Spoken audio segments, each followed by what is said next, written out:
eu sou o professor Acir Matos e hoje nós vamos falar sobre as questões de direito penal do último exame da OAB, né? Então, o exame unificado 31. Primeira questão, olha lá, vai falar sobre Estatuto da Criança e Adolescente, né? Então, veja, cuidado, porque dentro do direito penal também se pergunta sobre questões do ECA.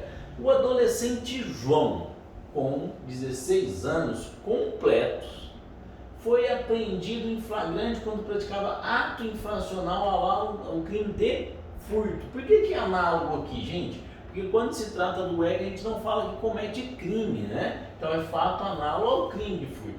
Devidamente conduzido o processo, de forma rígida, ele foi sentenciado ao cumprimento de medida socioeducativa de 1 ano em regime de semi-liberdade. Sobre as medidas socioeducativas aplicadas ao João, qual será a medida correta? Veja que é bem complexa, mas você precisa prestar atenção na hora de fazer essa leitura.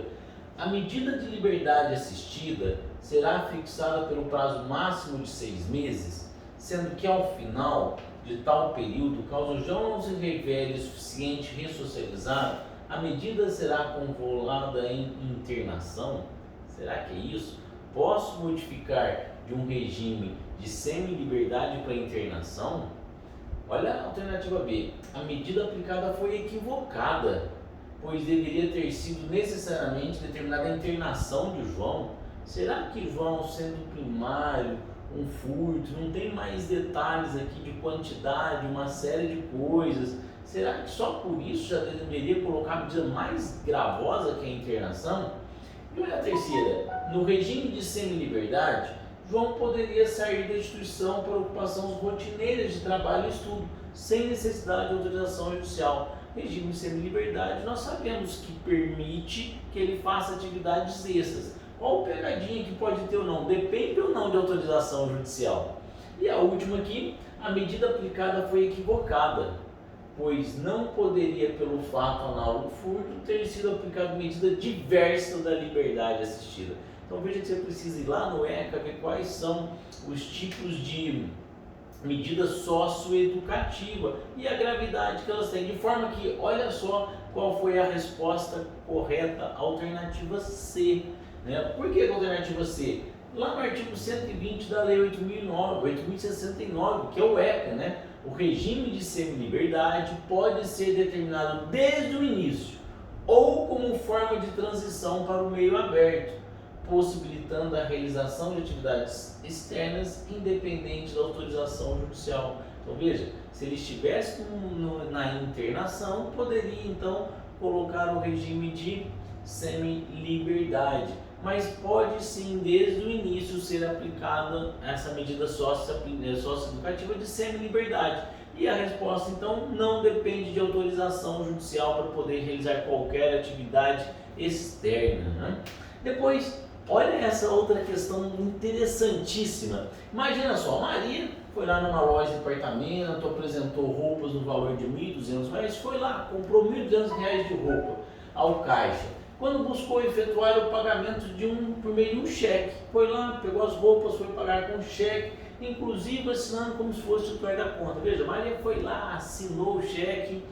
Na ocasião, não foi exigido qualquer documento de identidade, entendeu? Tal. No entanto, quando a Maria chega no caixa, o caixa desconfia por causa do nervosismo no preenchimento do cheque, apesar da assinatura perfeita, e consultou o banco sacado, constando que aquele documento constava como furtado. Então veja, ela foi lá, comprou, no momento de pagar, preencheu o cheque, o caixa percebeu e aí ligou no banco, viu que era furtado.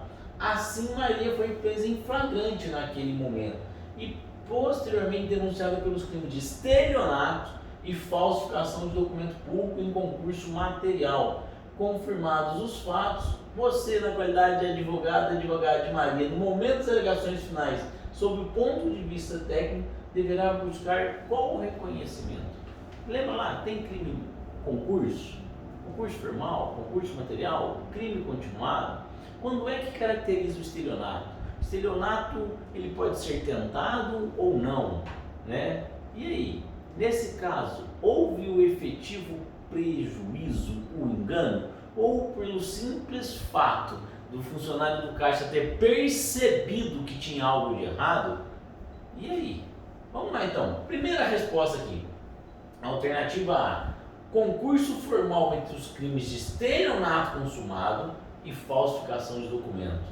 Uma outra pergunta aí para você saber: falsificação, ele quando reconhece o estelionato, ele desaparece? O crime de estelionato absorve então o crime de falsificação ou não? Realmente tem um concurso? Concurso formal entre os crimes de estelionato tentado e falsificação de documento particular. Cheque o documento público ou o documento particular? Alternativa C: de crime de estelionato na forma consumada, afastando-se o concurso de crime. E depois a alternativa D: de crime único de estelionato na forma tentado, afastando-se o concurso de crime. Qual resposta você daria? Vamos lá ver se você acertaria. E aqui a resposta D tem súmula 17 do STJ. Cuidado com as súmulas, né? Quando o falso exaure o estelionato, sem mais potencialidade adesiva, é por este absorvido, ou seja, vai desaparecer o crime de falsificação e ficaria só do estelionato. E a dúvida é: consumado ou tentado? Disse crime tentado quando iniciada a execução não se consuma por circunstâncias alheias à vontade do agente. Lembra no exemplo lá, na questão? Maria usou um documento de terceiro, ou seja, falsificação do documento, crime meio. Esse foi o meio que ela utilizou para tentar o estelionato. Ocorreu que Maria praticou o crime de estelionato, crime final. Pela súmula 17, o crime de estelionato absorveu o crime de falsificação do documento. Vamos lá para a resposta dele? De crime único de estelionato na forma tentada. Por que não é consumada?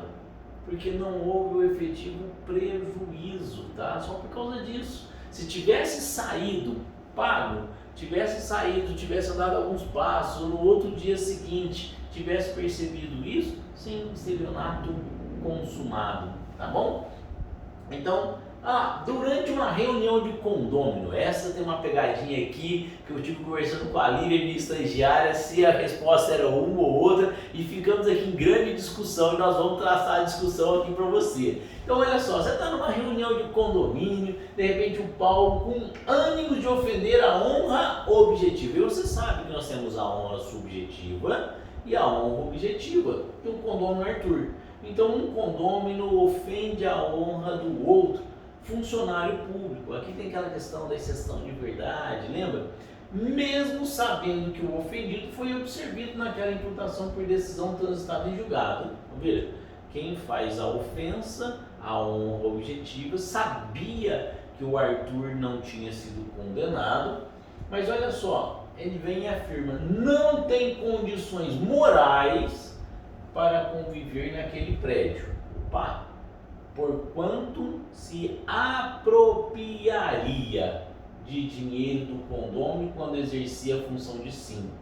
Inconformado com a ofensa à sua honra, Arthur ofereceu queixa-crime. Tá certo queixa-crime? Tá, né? Quando se trata de honra e delitos contra a honra, queixa-crime em face de Paulo, imputando-lhe a prática de crime de calúnia. Opa, aqui começa o problema. É calúnia? É injúria ou difamação? Preocupado com as consequências de seu ato após ser regularmente citado, Paulo procura você como advogada para assistente técnica. Lembra que o assistente técnico vai estar do lado da vítima, né? O assistente técnico está sempre do lado da vítima, é isso? Ou do lado do réu? E aí? Vai pensando aí. Considerando apenas as informações expostas, você deverá esclarecer que a conduta de Paulo configura crime de... Vamos lá, alternativa A: difamação, não de calúnia. Cabe exceção de verdade por Paulo ser funcionário público. Vocês já devem estar sabendo que quando se trata de funcionário no exercício da função, tem algumas hipóteses que admitem a exceção de verdade. Injúria, não de calúnia. De modo que não cabe exceção da verdade por parte de Paulo. A alternativa C: calúnia efetivamente imputado, não cabendo exceção da verdade por parte de Paulo. E calúnia efetivamente imputado, sendo possível oferecimento de exceção da verdade por parte de Paulo. O que nós estamos discutindo aqui, eu e a Lívia, é calúnia aqui? Será que no exemplo traz a imputação de um fato criminoso? Porque quando tiver a imputação de fato criminoso, calúnia. Quando não tem, a gente vai lá, honra subjetiva e injúria. Honra objetiva e aí vai para a difamação. Acredito que vocês todos aprenderam assim. E aqui é a discussão que eu tive com a Lívia. Quando você lê até aqui, Paulo, com ânimo de ofender a honra objetiva do condômino, funcionário público, mesmo sabendo, olha aqui, afirmou que não tem condições morais para conviver naquele prédio. Se tivesse parado só aqui, o resultado seria outra. Mas na verdade, olha só, porquanto se apropriaria de dinheiro do condômino. Aqui está a grande pegadinha dessa prova, dessa questão. Ele começa falando de uma honra objetiva, mas depois ele vai e necessariamente imputa um fato definido como crime. Qual o fato definido como crime? Apropriação indébita. Então a resposta correta seria a alternativa C. Vamos lá. Calúnia efetivamente imputado, não cabendo exceção de verdade por parte do Paulo. Por que não? Percebam que mesmo sabendo que a vítima foi absolvida do crime, Paulo quis ofender a honra objetiva de Arthur. Vale destacar que no caso é irrelevante a qualidade de funcionário público. Por quê? Porque ele não estava no exercício da função. Tá? Assim não cabe exceção de verdade pelo motivo disposto no artigo 138, parágrafo 3º. Admite prova da verdade, salvo se do crime imputado, embora de ação pública, o ofendido foi absolvido por sentença irrecorrível, né? Perguntinha bem capciosa aí, que vai exigir um pouco mais de estudo de você ali dos crimes contra a honra. Depois, essa última questão, Yuri foi denunciado pela suposta prática de estupro qualificado, né? Então o estupro está caindo bastante em prova aí, porque teve essas mudanças, né? Vale a pena você dar uma estudada com detalhe, estupro de vulnerável e tudo mais. Qualificado em razão da idade da vítima, por quanto teria praticado conjunção carnal contra a vontade de Lauane, de 15 anos, mediante emprego de grave ameaça. No curso da instrução, Luana mudou sua versão e afirmou que na realidade havia consentido na prática do ato sexual, sendo a informação confirmada por Yuri em seu interrogatório. Então vamos pensar o que está acontecendo aqui. Teve então uma denúncia onde o Yuri teria, mediante grave ameaça, né, contra a vítima de 15 anos, mantido relação sexual com ela. No decorrer do processo, a vítima vem e muda sua versão e fala: eu consenti com o ato sexual. O que precisa saber nessa pergunta aqui? Ela tem 15, se ela tivesse 13, se ela fosse menor de 14 anos, poderia ter valor ou não o consentimento? Então a pergunta aqui nas alegações finais, você como defesa técnica de Yuri deverá impugnar por sua absolvição. Sob qual fundamento de que o consentimento da ofendida na hipótese funciona como? O consentimento é causa supralegal da exclusão da ilicitude? É uma causa legal de exclusão da ilicitude?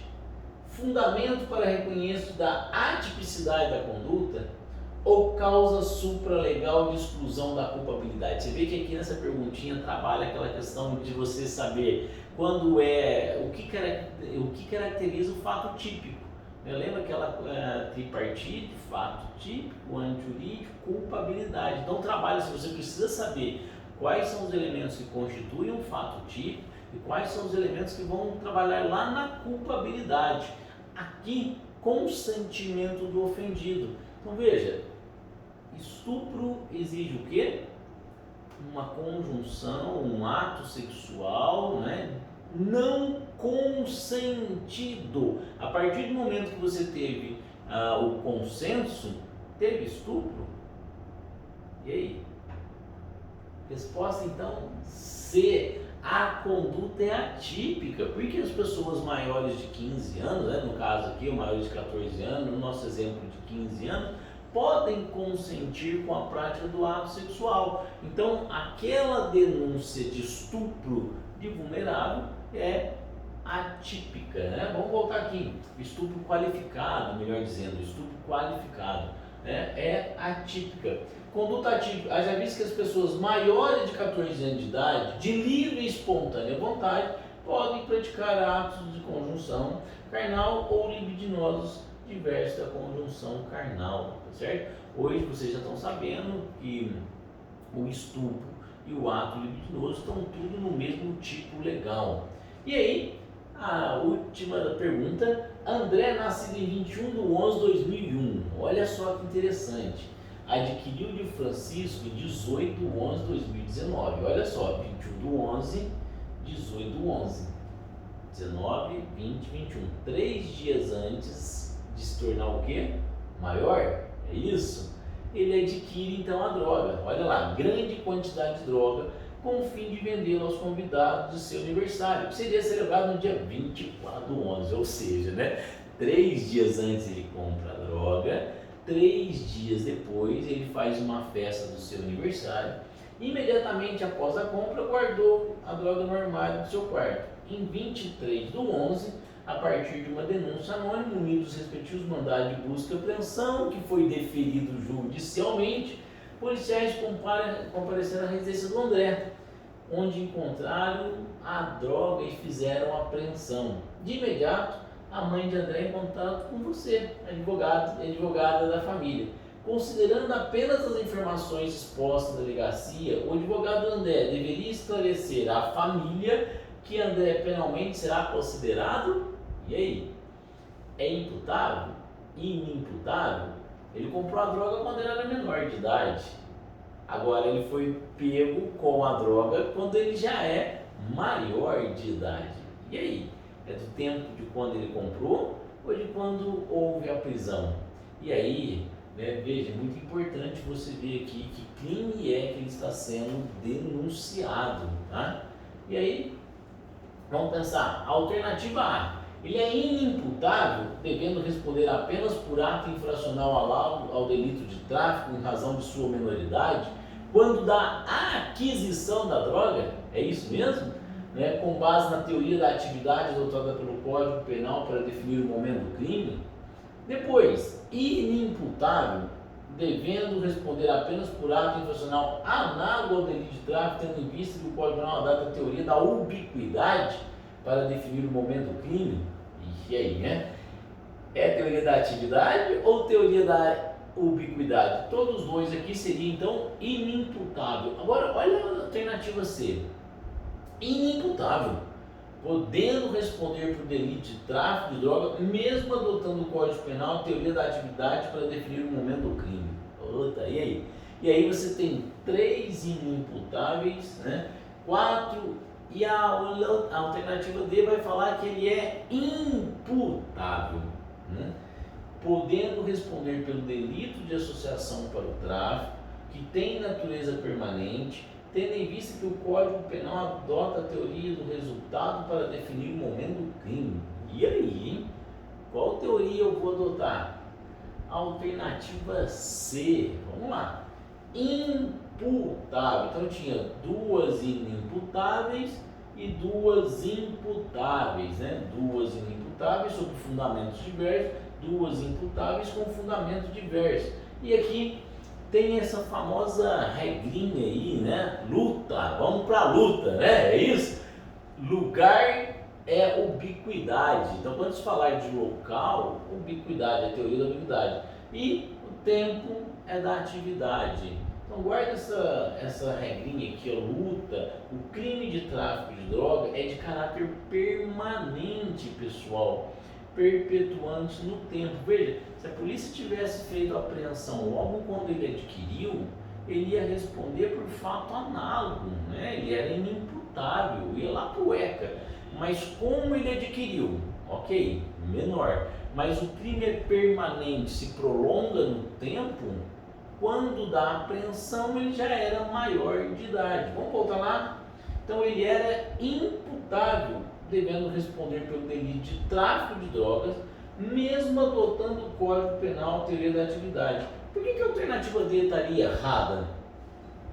Associação para o tráfico? Será que tem associação aqui? Não colocou aqueles outros elementos de continuidade, de ânimos de associar e tudo mais. Então veja que se você tomar cuidado com a leitura das questões, algumas são bem simples. Essa você só teria que saber o seguinte: o crime de tráfico ele é permanente. Quando foi a apreensão? Quando ele já tinha a maioridade, certo? E terminamos aí a nossa aula de hoje, espero que você tenha gostado. Vou pedir para você aqui ativar o sininho, deixar o seu like, compartilhar com outros alunos e alunas que estão estudando para o exame da OAB. Se você tiver alguma sugestão, alguma dúvida, envia para nós, escreve aqui no chat, faça parte também do nosso canal lá do WhatsApp. Um grande abraço!